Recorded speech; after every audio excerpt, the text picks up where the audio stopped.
بسم اللہ الرحمن الرحیم۔ حضرت کرز رضی اللہ تعالیٰ عنہ سے روایت ہے،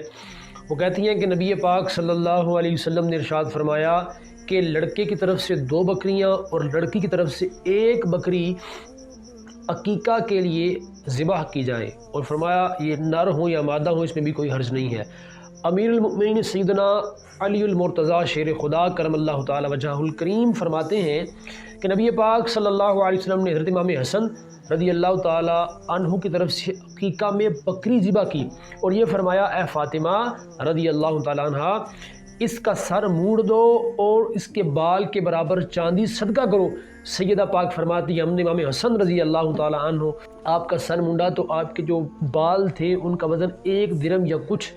کم تھے اس سے۔ ابو داؤد پاک کی روایت ہے، حضرت ابن عباس رضی اللہ تعالیٰ عنہ آپ راوی ہیں، فرماتے ہیں کہ نبی پاک صلی اللہ علیہ وسلم نے امام حسن اور امام حسین رضی اللہ تعالیٰ عنہما کی طرف سے ایک مینڈھے کا عقیقہ کیا، اور نسائی پاک کی روایت اس طرح ہے کہ انہوں نے 2 مینڈھے ذبح فرمائے۔ حضرت ابو داؤد فریدہ رضی اللہ تعالیٰ عنہ سے روایت ہے، آپ فرماتے ہیں کہ زمانہ جاہلیت میں ہم لڑکے کی طرف سے یا لڑکی کی طرف سے ہم جب بچہ پیدا ہوتا تو ہم 1 بکری یا 1 بکرا ذبح کرتے اور اس کا خون اس کے سر پہ لگاتے، لیکن جب اسلام آیا، حضور نبی پاک صلی اللہ علیہ وسلم کا دامن شفاعت ہمیں ملا تو ہم نے اس کو چھوڑ دیا۔ اب ہم بچہ پیدا ہو تو جانور ذبح کرتے ہیں اور بچے کا سر منہ کے اوپر زعفران ملتے ہیں۔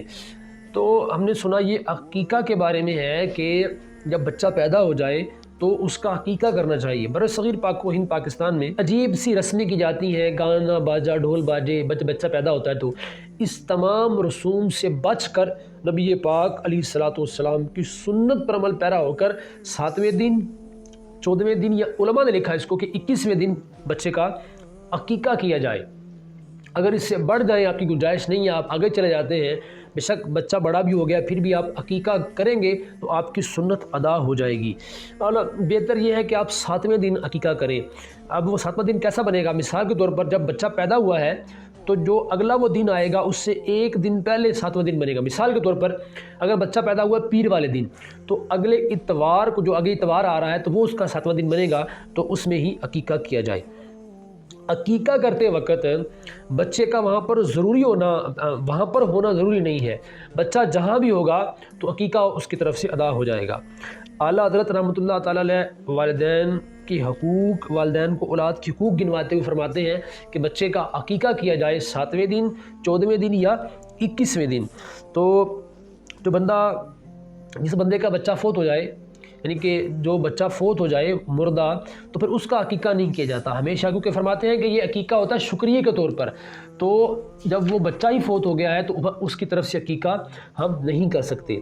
بچہ پیدا ہو 7ویں دن اس کا پیارا سا نام رکھا جائے، اس کی طرف سے عقیقہ کیا جائے تو حضور نبی پاک صاحب الاولاق صلی اللہ علیہ وسلم کی سنت پر عمل ہو جائے گا۔ عام طور پر کہتے ہیں کہ جو بڑا جانور ہے اس میں قربانی نہیں ہوتی، تو ایسا ہرگز نہیں ہے۔ مفتی امجد علی اعظمی علیہ الرحمہ نے اپنی کتاب میں لکھا ہے کہ گائے کی قربانی ہوئی، اس میں بھی عقیقہ کی شرکت ہو سکتی ہے، تو جناب بڑا جانور جو ہوتا ہے اس میں بھی عقیقہ ہم کر سکتے ہیں۔ لڑکے کے عقیقے میں 2 بکرے اور لڑکی میں 1 بکری ذبح کی جائے گی، یعنی لڑکے میں نر جانور ہوگا اور لڑکی میں مادہ جانور ہوگا۔ مناسب یہ ہے اگر چین کر لیں لڑکے کی طرف سے بکریاں اور لڑکی کی طرف سے بکرا تو پھر بھی اس میں بھی کوئی حرج نہیں ہے۔ عوام میں ایک بات مشہور ہے کہ جب جس بچے کا عقیقہ ہے اس کی ماں، اس کا باپ، اس کا دادا دادی نانا نانی وہ گوشت نہ کھائیں، حالانکہ ایسا نہیں ہے، اس طرح کا کوئی معاملہ نہیں ہے، سب کھا سکتے ہیں، اور 7ویں دن وہ گوشت پکایا جائے۔ اس کے حساب قربانی کی گوشت طرح کے ہوتا ہے، اگر کچا بانٹنا ہے تو پھر بھی ٹھیک ہے، اگر آپ پکا کے کھلانا چاہتے ہیں تو پھر بھی ٹھیک ہے۔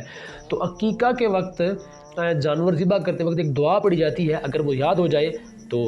ماشاءاللہ بڑی بات ہے، اللہ برکتیں دے۔ اگر یاد نہ ہو تو دیکھ کر پڑھ سکتے ہیں، اگر نہیں یاد تو پھر بھی اس کے بغیر بھی عقیقہ ہو جائے گا۔ وہ دعا ہم پڑھتے ہیں، واللہ تعالی اعلم قد تم هذا الجزء بحمد اللہ سبحانہ وتعالی وصلی اللہ علی افضل خلقہ محمد وآلہ وصحبہ وبنیہ وحزبہ اجمعین والحمد للہ رب العالمین۔